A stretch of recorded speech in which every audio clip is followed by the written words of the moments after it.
Does repeated failure in your marriage mean that your marriage wasn't meant to be? No matter how long you've been married, you crawl, you pull yourself up. You take a step and bang, you fall. You pull yourself up again and you walk a couple of steps and you fall, you blow it, you ruin it. Wouldn't it be foolish for that child to sit there on the floor after trying about 500 times and saying, well, Dad, I guess I'm not called to walk? So many couples fall and stumble and get up and fall, and some of them, they come to the conclusion, well, I guess God doesn't want us to walk together.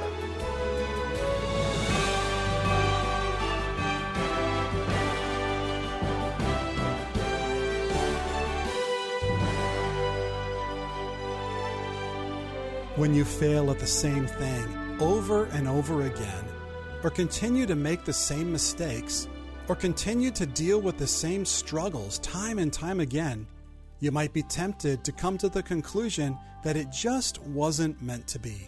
We got married and things started out nice, but now there's continual tension and conflict, and maybe we weren't a good fit after all. Well, that's certainly not the way God thinks. And today, Stephen Davey is going to challenge that thinking. This is Wisdom for the Heart. We have a message for you today from our Vintage Wisdom Library entitled God's Design for Marriage. Let's get started. Now I want to give you some things relating to the marriage relationship. Some principles that are taken right from the text that will make marital relationship firm and enduring. So if you're taking notes, I want to give you the first principle. Let's call this the principle of consideration. Verse 24a, the principle of consideration. For this cause, a man shall leave his father and his mother. Now, I want you to understand a couple of things. First of all, he is not speaking here in reference to a relationship with mother and father. In fact, wise is the individual who recognizes when they get married that it's really two worlds merging into one larger one. The relationships of your wife become your relationships. The relationships of the husband are brought into that marriage. And so now we are involved with uncles and aunts and nieces and nephews and mother and dads-in-law, sons, brothers, sisters perhaps, and all of these involved in now this larger world.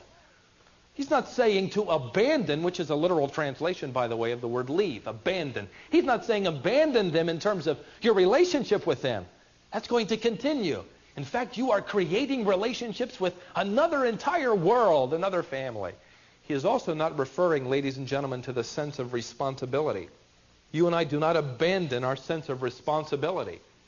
In fact, Jesus' harshest words were toward the Pharisees, who had abandoned their parents in taking care of them in their aged state. And they were hoarding their finances so that moms and dads who were unable to take care of themselves were being left alone. They were in poverty. And the Pharisees were saying, well, we've dedicated this money to God, so we can't give it away. And Jesus Christ came and he pointed the finger through their facade and he said, if you cannot take care of them, you are not religious. In fact, you don't even know God.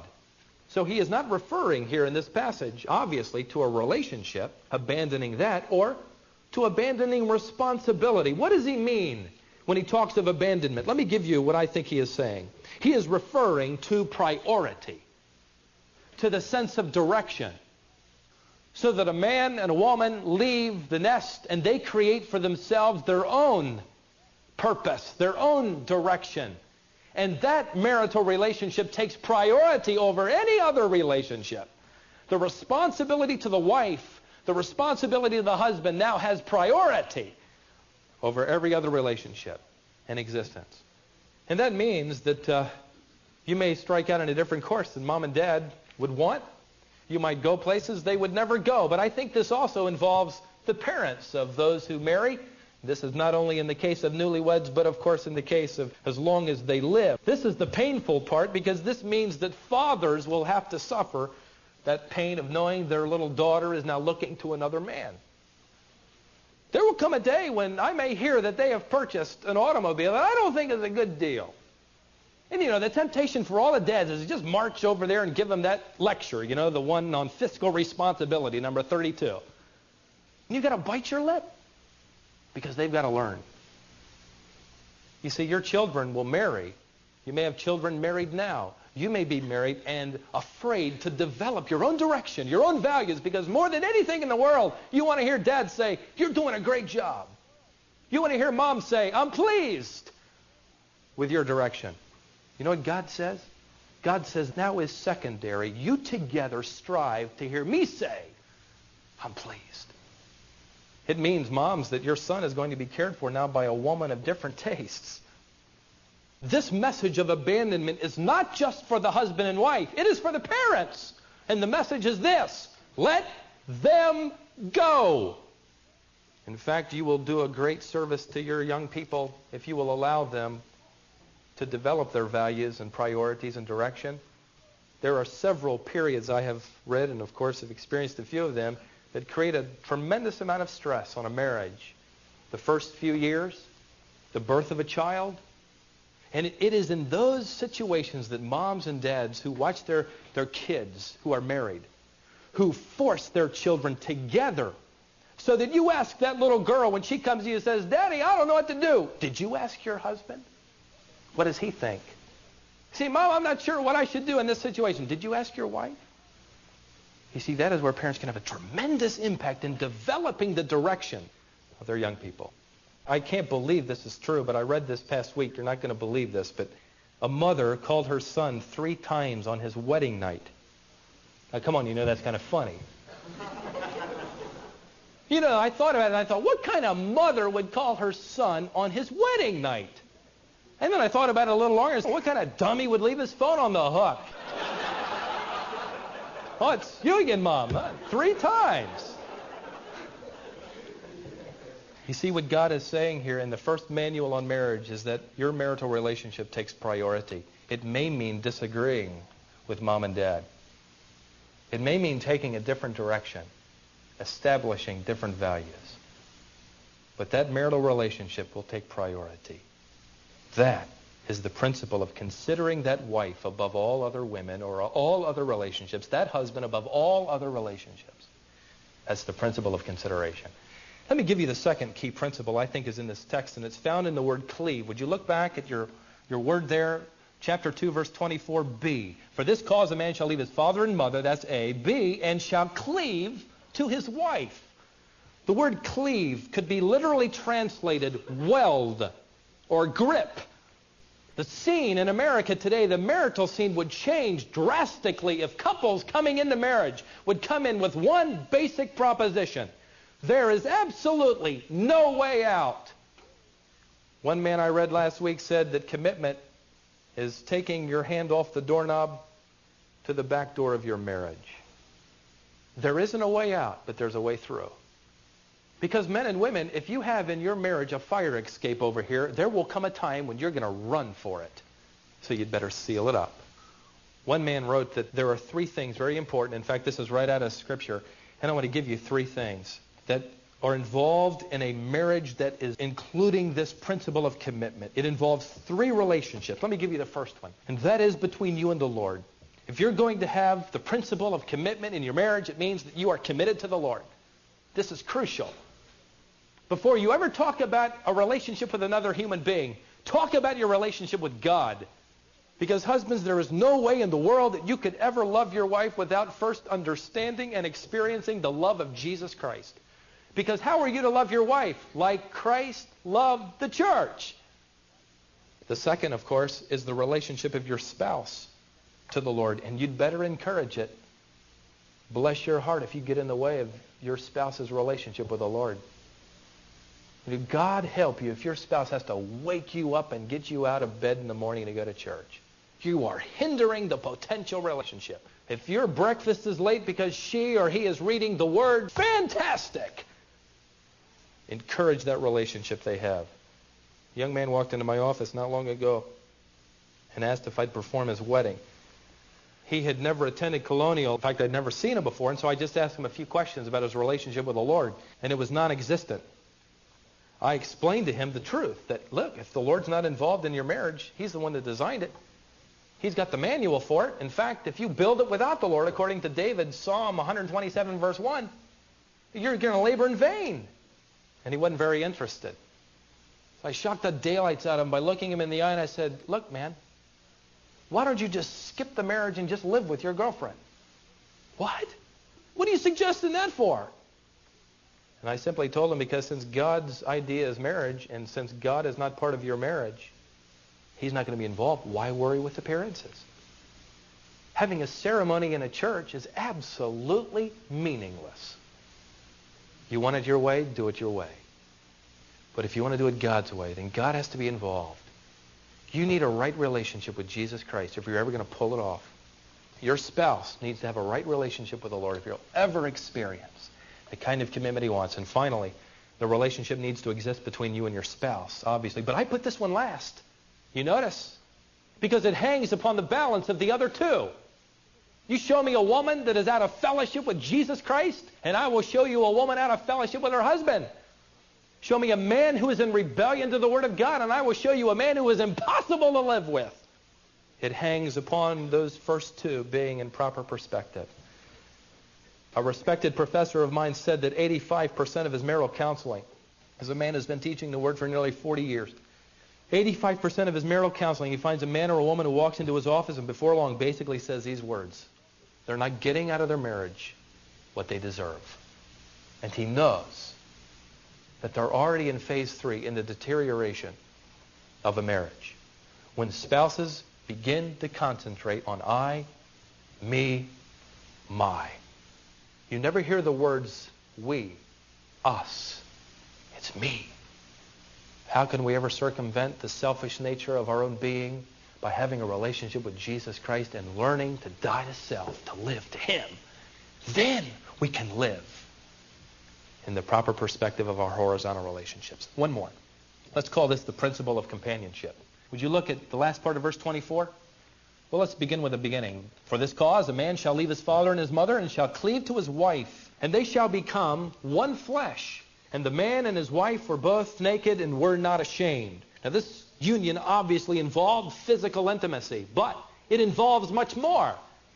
And that's why I call this the principle of companionship, because it involves spiritual, emotional, and mental unity. It involves two people going the same direction. That's the principle of companionship. One man writes that this involves the complete identification of one personality with the other in a community of interests and pursuits. You know what is happening today? People get married and the husband goes this way and the wife goes this way. Separate directions, separate pursuits. So the days off are spent alone. There isn't the pursuit of developing this companionship. At night, when they are together, the television is on and very little conversation takes place. Then they separate to go to work, come home tired. The day off is for themselves. I want to say something to you men and women that may shock you, but I believe it is true. I believe many husbands and many wives today are lonely. I believe that if you could evaluate most marriages in America, you would find the missing ingredient of companionship. Husbands and wives who are lonely. You see, it's possible to live under the same roof with someone and still not have a companion. To still not have that close friend that God designed. One clinic took a survey and nearly 95% of those interviewed expressed they didn't feel close to their mate. And that's sad. You know why? Because what was the basis? What was the first thing that God said He would do for man? Alleviate loneliness. Man's lonely. That's not good. And on the basis of that, then He built someone, He formulated, He created, He sculptured someone who would fill in the void, fill up the need, answer back to, complement. Isn't it interesting, my friends, that when God sought to alleviate the loneliness of man, He didn't create 10 good friends. He created a woman, a wife. Now that implies something, men and women. And let me speak to just the men for a moment. If you are bored and lonely today, the solution is not a hobby. The solution is not a bag of golf clubs. The solution is not another friend. The solution is developing companionship, a warm and vital friendship with your wife. Ladies, if you are lonely today, you know what the solution is implied in this text? That you develop companionship with your husband, that warm and vital friendship. with the man God intended to fill in your void and lonely places. I want to give you 3 thoughts in developing companionship. 3 words, jot down into your notes, that will develop companionship with your spouse. The first word is confidence. Would you turn to Proverbs, please? Let's look at just a couple of verses here. Proverbs chapter 17, verse 9. Confidence is a key ingredient to developing companionship with your spouse. Proverbs 17:9. Draw a circle around that reference. 17:9. He who covers a transgression seeks love, but he who repeats a matter separates who? Intimate friends, companions. You see, the longer you live with your spouse, the more you will understand and know their weaknesses, their faults, their shortcomings. But that is information that God intended for you to know. So many times when couples argue, the first thing that comes out is something that is used as a weapon that's directed at one of the weaknesses. For instance, a man may open up to his wife and admit to her that he is incapable or finding it difficult to handle finances. And the first time they're in an argument, guess what comes out? You never have a penny in your pocket. Guess what? He's going to clam up. A wife may admit to her husband that she really feels intimidated about being compared to her mother. Oh boy, we've got a weapon now. First time that argument hits, man, it reaches a peak, and guess what? You're just like your mother. Guess what? You have just broken confidence. You know, wives, sometimes you know things about your husbands that you share with other ladies at work, and men, you share things about your wives with other men at work, and my friend, you are destroying the potential for companionship because there is no confidence. You can't trust each other. And Solomon says that in order to have companionship or confidence, then you must cover transgressions and not repeat them. Let me give you another word that I think is crucial in developing companionship, and that word is communication. Communication. And let me give you 2 thoughts under that. These are all C's, so hopefully you and I will remember them a little bit easier. The first is confrontation. That's part of communication. You say, well, wait a second, I thought I wasn't supposed to criticize my spouse. Well, I'm not suggesting that you be critical, but might I turn your attention to Proverbs 27? And let's see what he says here in verse 5. Proverbs 27, verse 5. And then keep your place there because we're going to look at another verse from that same chapter. Proverbs chapter 27, verse 5. You say that the reason you never say anything to your mate is because you love them, right? The reason you never confront them about something is because you just love them. And aren't you just supposed to accept everything? Well, what does he say in 27:5? Better is open rebuke than love that is concealed. Faithful are the wounds of a friend. In other words, they are productive in developing character than in the kisses of an enemy because they are deceitful.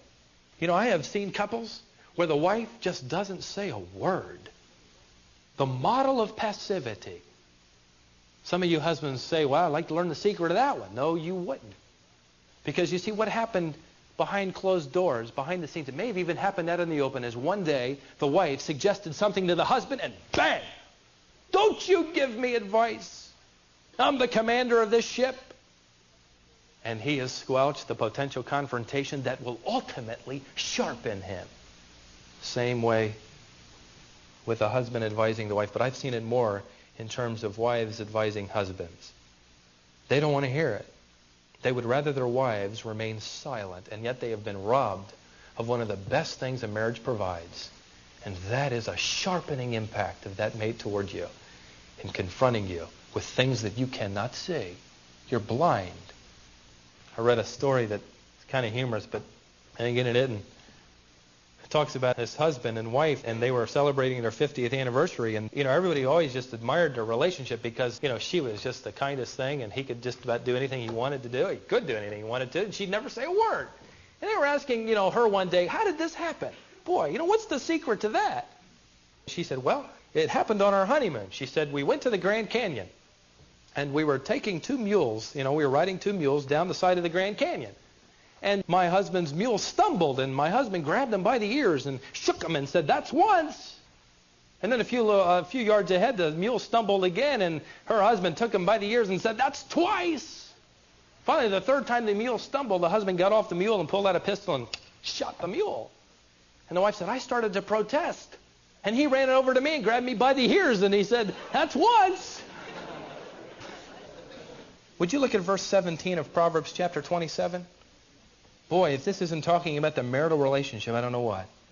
Iron sharpens iron, so one man sharpens another. The spouse, the mate that God has given you is iron.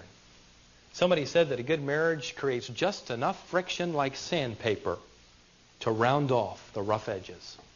That's what he's talking about right here. Iron sharpens iron. And by clamming your wife up when she advises, and wives, when your husband advises perhaps something that you cannot see, and you say, I don't want to hear that. You know, we've drawn lines around our marriages. You've seen it. Perhaps you've been involved in it. You've got a line, and buddy, don't step across that line, because if you do, you're on my turf. That's mine. Don't say anything about that.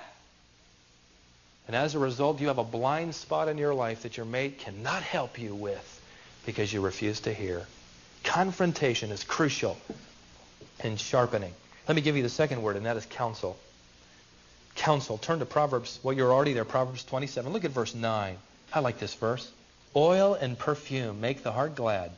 Something else does. So a man's counsel is sweet to his friend. God has given the husband and wives an excellent source of objective wisdom. In fact, I think that a marriage is strong when the couples are literally counseling one another. You know, when the husband wants some advice, now listen, if he asks you, and then you respond, the husband shouldn't say, well, that's kind of dumb. I'll do it my way after all. No, accept the counsel. He says that counsel is sweet. And I think, of course, implied here is the attitude in which we counsel our mate, the attitude in which we confront. Confronting is never intended to tear down. It is always intended to build up. So you may sit here and think, well, my wife never listens to my counsel, or my husband never listens to my advice. Perhaps you ought to look at the way that you give it. Is it sweet like perfume? Is it laced with love? Well, in order to develop companionship, we need confidence, communication. Let me give you one more word. Caring.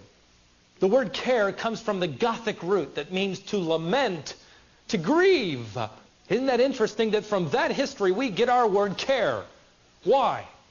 Because to lament or to grieve is to be emotionally involved with the life of another human being. So if I am to care for my spouse, that means I am emotionally involved in that which hurts, that which helps, that which brings joy into her life or into his life. Caring is the tangible expression of love. Love is intangible. And you can say, I love my mate till you're blue in the face.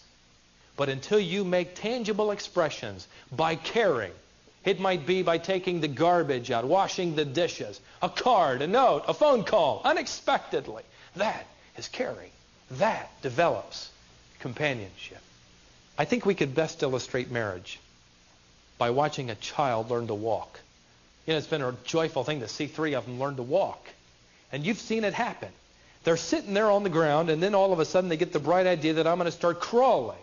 And so after a while, they get on their knees and hands, but they don't have the motor running yet. They just kind of sit there and rock back and forth. And finally, somebody starts the motor, and they start crawling all over the house.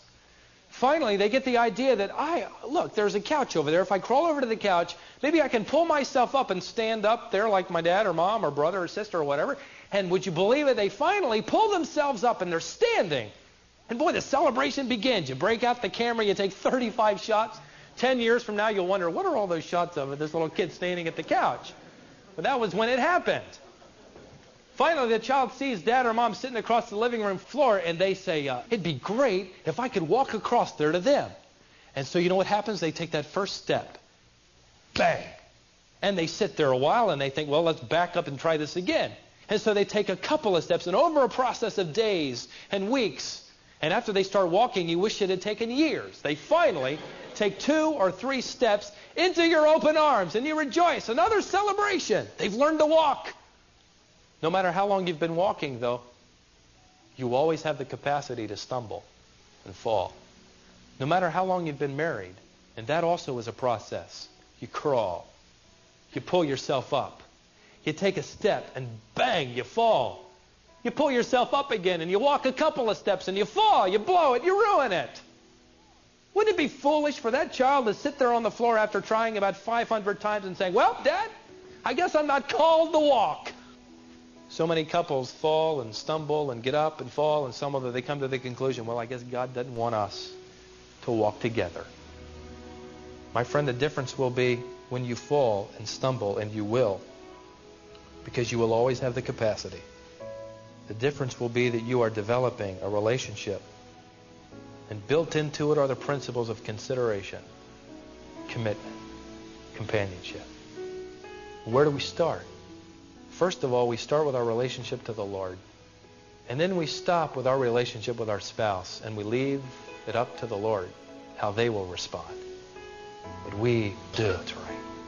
May our marriages be characterized with the ingredients: confrontation, counsel, caring, companionship, consideration, and commitment.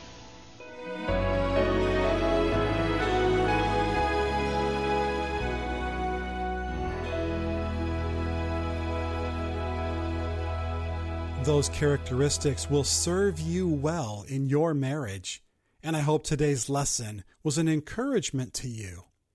We live in a culture where divorce runs rampant. We've seen today that the main reason for that is bad theology.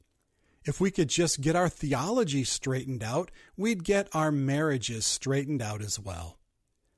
Thanks for joining us today here on Wisdom for the Heart. We've gone back to our vintage wisdom archives to air this series called Origins. Stephen Davey first taught these lessons back in 1988.